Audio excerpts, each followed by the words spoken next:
Hello. तर आज आम्ही घेऊन आलो होतो कार्तिकीला गार्डनला आणि गार्डनमध्ये गेल्यावरती इतकं छान आभाळ झालेलं ना, एकदम तांबूस कलरचा आभाळ आलेला आणि त्यानंतर न येता मंदिरात जाऊन आलो होतो स्वामींच्या. तर स्वामींच्या मंदिरात गेलो होतो. गुरुवार असल्याकारणाने ना भरपूर अशी गर्दी होती. छान असं स्वामींचं दर्शन घेतलं. येताना मस्त प्रसादात केळी घेतली आणि त्यानंतर आम्ही आलो होतो माळजाईच्या मंदिरामध्ये. तर फलटणमध्ये माळजाईचं मंदिर आहे अंबाबाईचं, तर तिथे गेलो होतो. छान असं दर्शन घेतलं तिथे देखील आणि तिथं मंदिरात आल्यावरती मला तर ना आमच्या इकडच्या गावाकडच्या मंदिरात गेल्यासारखंच वाटत होतं अंबाबाईच्या. आणि तिथे छान दर्शन केलं आणि येताना ना तिथे इतके छान देखावे तयार केलेले अंबाबाईंचे ना मुखवटे तयार केलेलं. प्रत्येक अंबाबाईचं एक एक ना रूप केलेलं, जसं की सप्तशृंगी, महालक्ष्मी, तुळजाभवानी आणि रेणुका माता यांचं ना छान असं रूप तयार केलेलं, जसं की आपण प्रत्यक्षात महालक्ष्मींचं दर्शन घेतो असं वाटत होतं.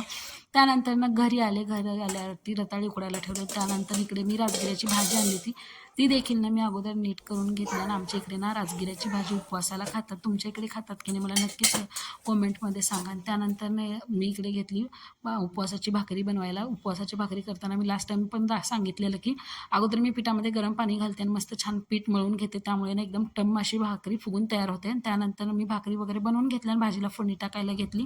आपण उपवासाला फक्त तेल घालून जिरे घालून ना छान अशी भाजीला फोडणी टाकतो. भाजी मी अगोदर कट करून घेतलेली, त्यानंतर थोडंसं तेलामध्ये परतलं, मीठ घातलं, वरतून कूट मोठं वाटलेलं घातलं आणि मस्त आपली गरमागरम भाजी तयार झाली. त्यानंतर ताट वाढून देवाला नैवेद्य दाखवलं आणि स्वतःची फराळ करून घेतली. बाय.